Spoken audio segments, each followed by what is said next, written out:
नमस्कार। हमारा आज का विषय है प्रमुख आदिकालीन रासों ग्रंथ तथा पृथ्वीराज रासों का काव्य सौष्ठव और उसकी प्रामाणिकता। हिंदी साहित्य के आदिकाल को वीर गाथा काल के नाम से भी जाना जाता है। इस समय में वीर रसात्मक रचनाओं की बहुतायत मिलती है, जिन्हें कि रासो ग्रंथ कहा जाता है। इन रचनाओं के नाम के साथ रासो शब्द जुड़ा हुआ है। तो आज हम सर्वप्रथम जानेंगे कि रासो शब्द का अर्थ क्या है। उसके पश्चात प्रमुख आदिकालीन रासो ग्रंथों के बारे में हम जानेंगे। रासो शब्द की व्युत्पत्ति के संबंध में विभिन्न विद्वानों में गहरा मतभेद है। गारसा दत्तासी ने इसका संपर्क राजसूय यज्ञ से किया है, तो आचार्य रामचंद्र शुक्ल ने वीसलदेव रासों में प्रयुक्त रसायन शब्द से रास या रासों की व्युत्पत्ति बताई है। डॉक्टर दशरथ शर्मा व डॉक्टर हजारी प्रसाद द्विवेदी, डॉक्टर माता प्रसाद गुप्त आदि ने संस्कृत के रासक शब्द से ही रास का संबंध बताया है। संस्कृत साहित्य में रासक संज्ञा का प्रयोग प्रायः 3 अर्थों में होता रहा है। पहला है गेय काव्य के लिए, गाए जाने योग्य काव्य के लिए। दूसरा नृत्य विशेष के लिए, और तीसरा रूपक के एक विशेष भेद के लिए। तो ऐसी स्थिति में हम ये मान सकते हैं कि प्रारंभ में रासक गीतों का प्रयोग नृत्य और अभिनय के साथ होता रहा होगा तथा आगे चलकर उसमें नृत्य और अभिनय के तत्व लुप्त हो गए तथा केवल काव्य रूप का ही अधिक विकास हो गया। ये कई प्रमाण इससे संबंधित मिलते हैं। आचार्य हजारी प्रसाद द्विवेदी ने रासो शब्द का संबंध रासक शब्द से बताया है तथा इस शब्द का अर्थ वे एक छंद विशेष को मानते हैं। इस प्रकार अपभ्रंश साहित्य में रासक नाम से 21 मात्राओं का एक गेय छंद था और इस छंद में निर्मित गेय रचनाओं को रासक कहने की प्रथा अब्दुल रहमान के प्रसिद्ध ग्रंथ संदेश रासक से हुई। तो इस तरह हम देखते हैं कि विद्वान रासो शब्द के अर्थ के बारे में एक मत नहीं हैं, सबके अपने अपने तर्क हैं। अब हम कुछ प्रमुख रासो ग्रंथों के बारे में जानेंगे। सबसे पहले हम वर्णन करते हैं खुमान रासों का। खुमान रासों का मूल लेखक कौन है और उसका समय क्या है, ये दोनों ही प्रश्न अभी तक विवादास्पद हैं। इसके साथ ही इस ग्रंथ की प्रामाणिकता भी संदिग्ध है। शिव सिंह सेंगर भी इसके रचयिता के बारे में कुछ नहीं बताते हैं। खुमान रासों की हस्तलिखित जो प्रतियां मिली हैं, उनमें से कुछ प्रतियों पर लेखक का नाम दलपति विजय अंकित है। दलपति विजय को कुछ आलोचक जैन साधु मानते हैं, किंतु खुमान रासों में धर्म भावना किसी भी रूप में विद्यमान नहीं मिलती है। इस ग्रंथ में 5000 छंद व्याप्त हैं। राजाओं की प्रशंसा और युद्धों और विवाहों का वर्णन इसका मुख्य विषय है। वीर रस और श्रृंगार रस का इसमें वर्णन किया गया है और ये राजस्थानी भाषा में लिखा गया ग्रंथ है। इस ग्रंथ का निर्माण काल संवत 1130 से 1160 के मध्य का माना जाता है। खुमान रासों में केवल खुमान के चरित्र को लेकर ही नहीं, अपितु उनके वंश के इतिहास को भी लिखा गया है। यह ग्रंथ काव्य की दृष्टि से अत्यंत सरल है। दूसरा जो प्रमुख रासो ग्रंथ है वो है वीसलदेव रासो। संवत 1272 में नरपति नाल्हे द्वारा रचित यह रासो आदिकाल की श्रेष्ठ कृति माना जाता है। डॉक्टर माता प्रसाद गुप्त ने 128 छंदों की एक प्रति का संपादन किया। यह एक गेय काव्य है। आदिकाल के गेय साहित्य में इस ग्रंथ की चर्चा विशेष रूप से की जाती है। वस्तुतः वीसलदेव रासो को प्रेमाख्यान की कोटि में रखना अधिक उचित है। इसमें राजा वीसलदेव और राजमती के विवाह, वियोग और पुनर्मिलन का वर्णन है। 12 मासों और ऋतुओं के प्राकृतिक चित्रों इसमें उद्दीपन के रूप में दर्शाए गए हैं।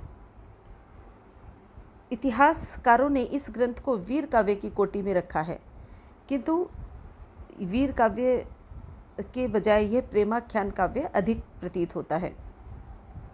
इस ग्रंथ का रचना काल भी का प्रश्न भी अत्यंत विवादास्पद है।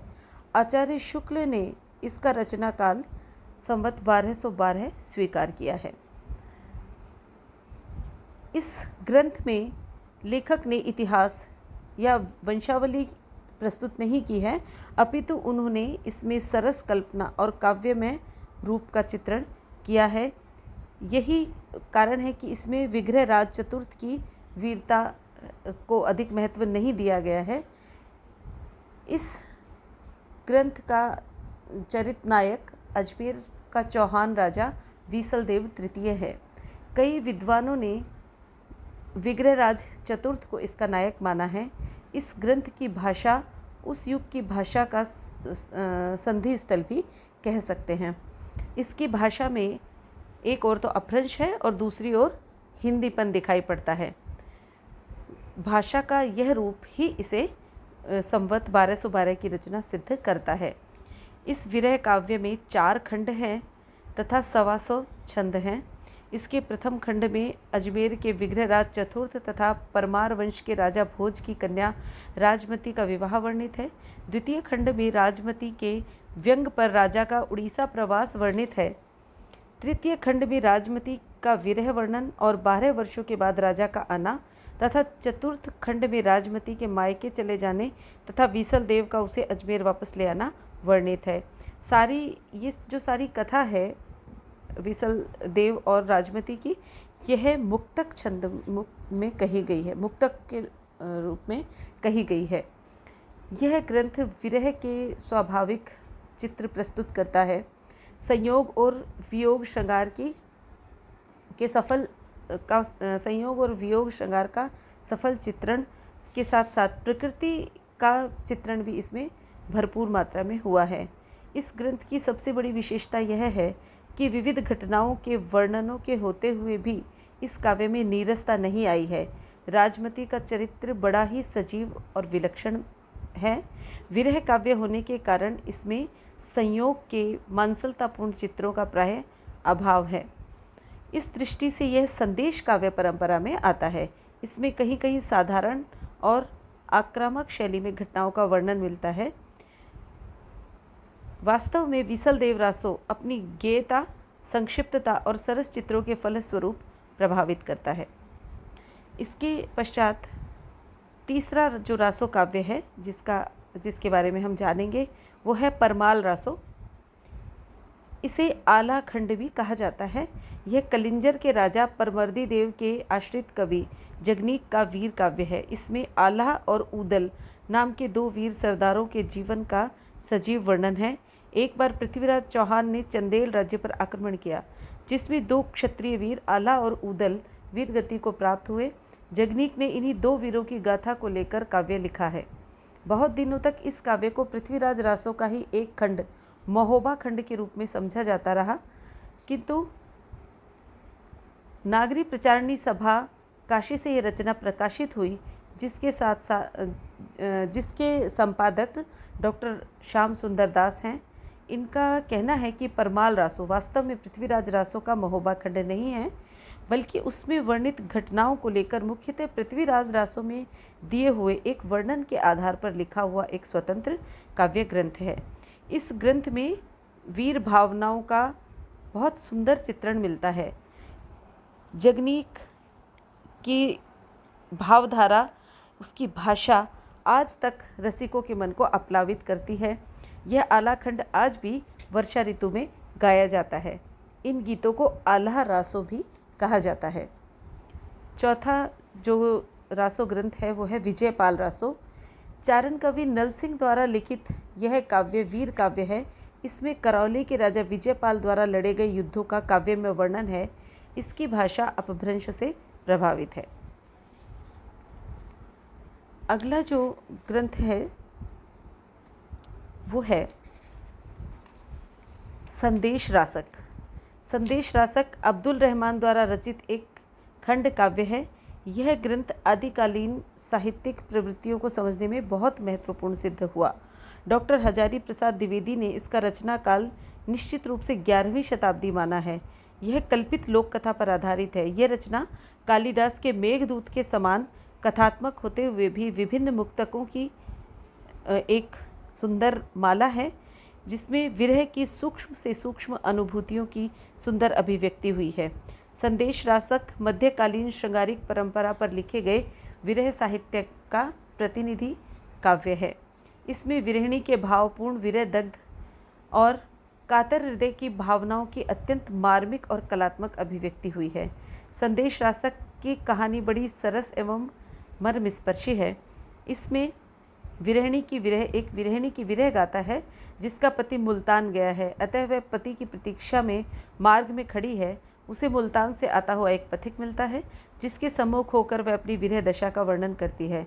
पथिक विरहिणी के दुख से कातर होकर पूछता है कि कब से तुम्हारी यह दशा है। पथिक द्वारा पूछे गए इस प्रश्न से उसका दुख फूट पड़ता है और वह भिन्न भिन्न ऋतुओं का मिलन के पक्ष में महत्व बताते हुए अपने दुख का वर्णन करती है। इस प्रकार विरह गाथा सुनाने के पश्चात वह अपने प्रियतम के लिए संदेश भेजती है। उसका यह संदेश एक गहरी पीड़ा लिए हुए है और उपालंब और आत्मसमर्पण का इसमें एक विलक्षण समन्वय है। संदेश रासक का अपभ्रंश साहित्य में विशेष स्थान है। संदेश रासक में नारी हृदय की परवशता, आकुलता और विरह के एक साथ वर्णन किए गए हैं। इस ग्रंथ में नायिका के रूप वर्णन में कहीं भी अश्लीलता या वासनात्मकता नहीं दिखाई पड़ती। यह कालिदास के ऋतु संहार की परंपरा में आता है। संदेश रासक में दोहा छंद का सुंदर प्रयोग हुआ है। रासक छंद इसका प्रमुख छंद है। भाषा की दृष्टि से यह संक्रांतिकालीन भाषा का परिचायक है। और अब हम जानेंगे पृथ्वीराज रासों के संबंध में। पृथ्वीराज रासो महाकवि चंद बरदाई की एकमात्र कृति है। इसमें अग्निकुंड से क्षत्रियों की उत्पत्ति से लेकर पृथ्वीराज के पकड़े जाने तक का विस्तार से वर्णन है। चंद हिंदी साहित्य के ऐसे विलक्षण और प्रतिभा संपन्न कवि हैं, जिनकी कृति पृथ्वीराज रासो और उनका निजी अस्तित्व आज भी प्रश्न चिन्ह से जुड़ा हुआ है। आज पृथ्वीराज रासो की प्रामाणिकता अत्यंत विवादास्पद विषय है। हिंदी के कुछ विद्वानों ने रासो को सर्वथा अप्रामाणिक, कुछ ने अर्ध प्रामाणिक और कईयों ने प्रामाणिक माना है। यदि परंपरा के अनुसार हम देखें तो गारसाद तासी ने चंद बरदाई को पृथ्वीराज का समकालीन माना है। ऐसा प्रसिद्ध है कि पृथ्वीराज के साथ ही भट्ट ब्राह्मण परिवार में लाहौर में चंद बरदाई पैदा हुए थे। चंद पृथ्वीराज के कवि ही नहीं अपितु सखा और सामंत भी थे और भाषा, व्याकरण, काव्य साहित्य, छंद शास्त्र, ज्योतिष, पुराण, नाटक आदि में पूर्णतया दक्ष थे। वे ये सभा, युद्ध, यात्रा, आखेट आदि में हमेशा पृथ्वीराज के साथ रहा करते थे। पृथ्वीराज रासों के कई संस्करण मिलते हैं, जैसे वृहद रूपांतरण, मध्यम रूपांतर और लघु रूपांतर और लघुतर रूपांतर आदि। पृथ्वीराज रासों का मूल रूप किस संस्करण को माना जाए, यह अत्यंत विवादास्पद है। प्रारंभ में इसे एक प्रामाणिक ग्रंथ समझा गया। कर्नल टॉड ने इसे प्रामाणिक समझकर इसके साहित्य सौंदर्य पर मुग्ध होकर इसके लगभग 30,000 पदों का अंग्रेजी अनुवाद भी किया। फ्रेंच विद्वान गारसाद तासी ने भी इसे प्रामाणिक माना, किंतु 1875 ईस्वी में डॉक्टर वूलर को कश्मीर के कवि जैनिक रचित पृथ्वीराज विजय काव्य मिला, जिसके फलस्वरूप डॉक्टर वूलर ने पृथ्वीराज रासों को अप्रामाणिक घोषित कर दिया। इसके बाद पंडित गौरीशंकर हीरानंद ओझा ने ऐतिहासिक दृष्टि से पृथ्वीराज रासों पर आक्षेपों की झड़ी लगा दी और एक लंबी सूची प्रस्तुत की, जिसके अनुसार चौहानों की उत्पत्ति वंशावली, पृथ्वीराज की माता का नाम, गुजरात के राजा भीमदेव द्वारा पृथ्वीराज के पिता का वध की घटना, पृथ्वीराज द्वारा 11 वर्ष से लेकर 36 वर्ष की आयु तक 14 राजकुमारियों से विवाह करना, पृथ्वीराज को अनंगपाल द्वारा दिल्ली का राज्य प्रदान करना, संयोगिता स्वयंवर संबंधी घटनाएं, गजनी में पृथ्वीराज द्वारा शब्द बेधी बाण की घटना, सभी सन संवत आदि सामग्री इतिहास विरुद्ध सिद्ध होती है। ओझा जी के अनुसार यह ग्रंथ लगभग 1550 ईस्वी के आसपास रचित सिद्ध होता है। आचार्य शुक्ल ने भी इसके संबंध में कहा है कि इसके अतिरिक्त कुछ कहने की जगह नहीं कि यह ग्रंथ पूरा जाली है। यह हो सकता है कि इसमें इधर उधर चंद के कुछ पद भी बिखरे हों, पर उनका पता लगाना असंभव है। रासो पृथ्वीराज रासो में अरबी और फारसी के शब्दों का प्रयोग हुआ है, जो चंद्रबरदाई के समय की किसी भी तरह से भाषा नहीं मानी जा सकती और उस समय ये शब्द प्रयोग में नहीं लाए जा सकते थे। इस प्रकार पृथ्वीराज रासो की भाषा चंद के समय की न होकर 16वीं शताब्दी की ठहरती है। इसके पश्चात रासो को प्रामाणिक मानने वाले कुछ विद्वानों का मत हम जानेंगे। उनका कहना है कि रासो एकदम जाली ग्रंथ नहीं है। इसमें बहुत कुछ बाद में जुड़ जाने पर इसका रूप विकृत जरूर हो गया, पर इस विशाल ग्रंथ में कुछ सार अवश्य है। मुनिजिन विजय का कहना है कि रासो मूल रूप से अल्पकाय था, उसकी भाषा अपभ्रंश थी। एस के चटर्जी का भी ऐसा ही मत है, क्योंकि पुरातन प्रबंध संग्रह में रासो की लघुतम प्रति ही उपलब्ध है। डॉक्टर दशरथ ओझा ने रासो पर आरोपित शंकाओं का खंडन करते हुए कहा है कि पृथ्वीराज रासो न तो जाली है और न ही उसकी रचना संवत 1600 के आसपास हुई है। लघुतम कृतियों के आधार पर घटना वैषम्य, काल वैषम्य एवं भाषा संबंधी अव्यवस्थाएं अपने आप ही दूर हो जाती हैं। दूसरी बात जो डॉक्टर दशरथ ओझा ने कही है वो ये है कि राजपूत कुलों की आबू के अग्निकुंड से उत्पत्ति का उल्लेख भी लघुतम प्रति में नहीं है। उसमें केवल इतना ही लिखा है कि आबू के यज्ञ से वीर चौहान मानिक राय उत्पन्न हुआ। तीसरा तर्क जो डॉक्टर दशरथ ओझा देते हैं वो ये है कि रासो की अशुद्ध वंशावली का यह विस्तार बीकानेर में मिली लघुतम प्रति में नहीं है। एक अन्य विद्वान डॉक्टर दशरथ शर्मा इस बारे में कहते हैं कि लघु संस्करण में केवल 2 ही घटनाएं ऐसी मिलती हैं जिन्हें इतिहास विरुद्ध कहा जा सकता है। एक तो संयोगिता विवाह की घटना, दूसरा गजनी में शब्द बेधी बाण की घटना। साथ ही उन्होंने भाषा की दृष्टि से भी लघु संस्करण पर विचार करते हुए प्रतिपादित किया है कि मूल ग्रंथ अपभ्रंश में लिखा गया था तथा लघु संस्करण की भाषा थोड़ी परिवर्तित हो गई है, फिर भी अपभ्रंश के पर्याप्त निकट जान पड़ती है। इस प्रकार डॉक्टर शर्मा लघु संस्करण को प्रामाणिक न मानते हुए भी उसे मूल रूप के पर्याप्त अनुरूप सिद्ध करते हैं।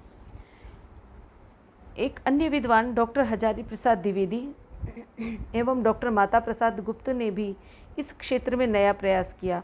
डॉक्टर द्विवेदी ने उन्हीं सर्गों को प्रामाणिक माना है जिनका आरंभ शुक शुकी संवाद से होता है।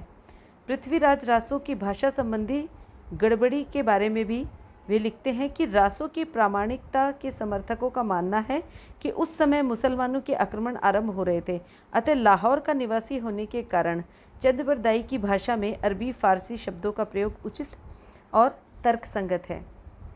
डॉक्टर गणपति चंद्र गुप्त भी पृथ्वीराज रासो को प्रामाणिक मानते हैं। उनका कहना है कि पृथ्वीराज रासो निश्चित रूप से ही चंद्रबरदाई की ही कृति का रूप है और पृथ्वीराज रासो का जो स्वरूप डॉक्टर माता प्रसाद गुप्त ने प्रस्तुत किया है वह यदि प्रामाणिक है तो इसमें कोई संदेह नहीं रहता कि चंद्रबरदाई एक ऐसे ऐतिहासिक एवं सफल कवि हैं जिन्हें पृथ्वीराज से भिन्न नहीं किया जा सकता। तो ये हमने कुछ विद्वानों के मत जाने। कुछ विद्वान इस प्रकार रासो को प्रामाणिक, कुछ अप्रामाणिक और कुछ अर्धप्रामाणिक मानते हैं। अब हम जानेंगे पृथ्वीराज रासो के काव्य सौंदर्य के बारे में। यद्यपि विद्वानों में पृथ्वीराज रासो की प्रामाणिकता के संबंध में मतभेद हैं, लेकिन इसकी साहित्यिक गरिमा और काव्य सौष्ठव की सभी ने प्रशंसा की है। वस्तु वर्णन, चरित्र वर्णन, भाव व्यंजना एवं शैली की दृष्टि से भी पृथ्वीराज रासो एक उच्च कोटि की रचना है। कवि ने प्रसंगानुसार विभिन्न विषयों प्रकृति, नगर, बाजार, राजसभा, रंगमहल आदि का विस्तार से वर्णन अलंकृत शैली में किया है।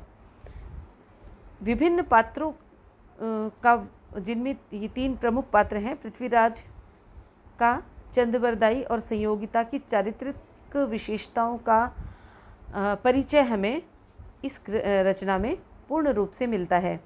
पृथ्वीराज को जहाँ एक पराक्रमी, उत्साही एवं दृढ़ योद्धा के रूप में दिखाया गया है, वहीं चंद्रबरदाई को एक ऐसे साहसी और गंभीर वक्ता के रूप में प्रस्तुत किया गया है जिसकी वाणी विषम परिस्थितियों में भी सत्य कहने से नहीं चूकती।